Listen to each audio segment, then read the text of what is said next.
crispy.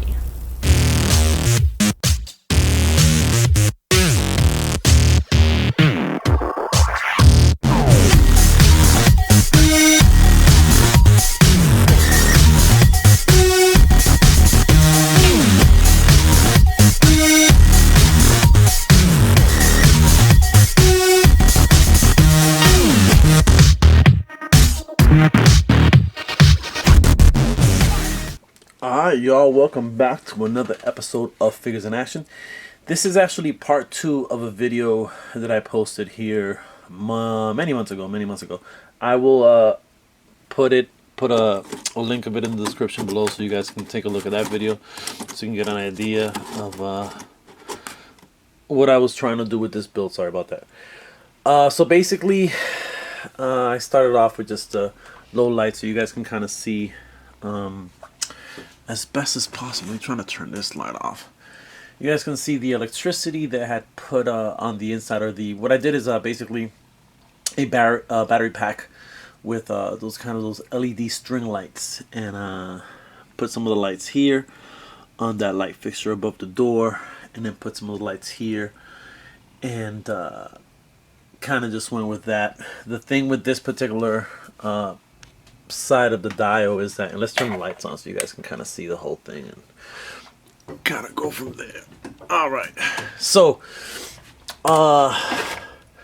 with this dial I wanted to try a couple different things. I also wanted to kind of build upon everything I've learned to this point in my dial making journey, so kind of practice a lot of what I had tried before, I've done before with the electrical pipes and the lights. And I should have turned that light on when I had kind of the dark lights off. Let's do that again. Let's do that one more time, just so you guys can kind of see what it looks like when there are no lights. So, and on the inside, you know what? I'm gonna go back to that. But anyway, let's turn the lights back on. I'm like all over the place with this video, so let's turn these lights back on so you guys get an idea of the dial itself. So, 32 inches across. Let's take a step back here a little bit. 32 inches across, 18 inches tall. 14 inches deep, insulation foam, balsa wood, basswood, dowel rods, skinny sticks. All right, the battery just died on my camera, so let me continue.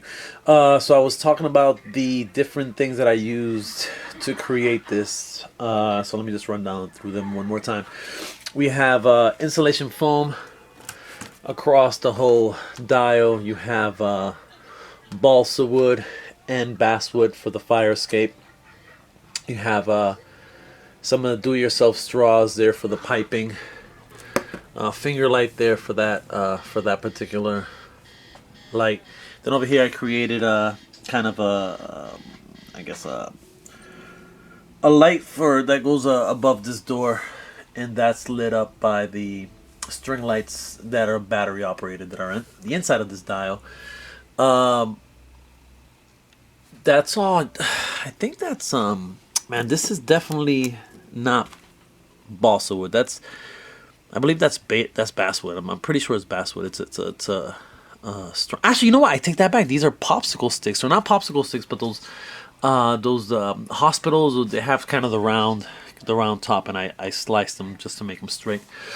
That is basswood in the back. That's keeping it together. They're all nailed in. Each plank is nailed in individually, glued in first and then nailed in. Then the bollards are made out of dowel rods, kind of the thicker dowel rods. I've showed you guys these before, where I kind of install a peg, put kind of that excess cement, and peg it into the floor there. Let me see what else. These little lights are just the caps of the little spray bottles. This here is the fencing, or the mesh, the sewer. Man, what is this called again? I said the sewer. This is the mesh that they put on the gutter guards. So this is gutter guard mesh. Over here, that's sewing mesh. This is just, basswood or what have you. This is I've never used this on dials before, but this is a very soft, pliable type of material that I wanted to use as a window. I thought that it came out pretty good.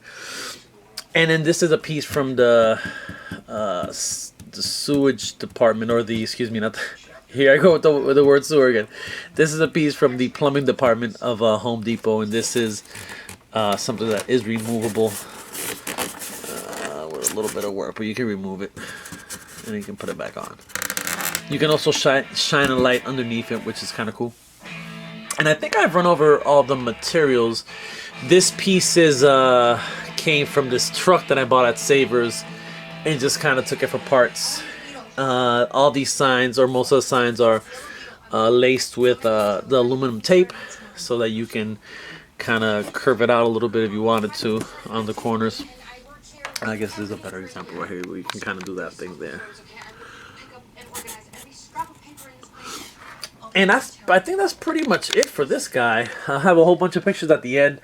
This build unfortunately took me a year. Not because it would have taken me a year if I sat down and worked on it religiously, but it was just one of those pieces that, man, unfortunately it came at a time when I took this commission where life was changing for me and a lot was happening. This actually this build started while I lived in Lawrence, which is 40 minutes away from where I live now. I'm back in the city, so this came with me. It's been sitting on my shelf. I've been working on it once or twice a month. Rana has been very, very patient with me, and I appreciate that.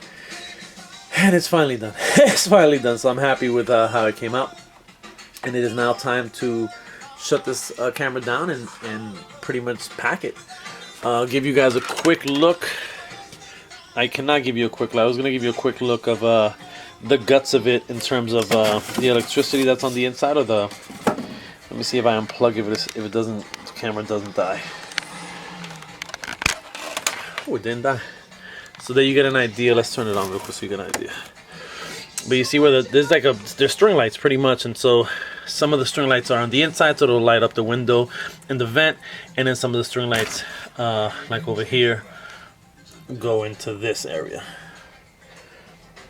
And that is pretty much it. And I am out.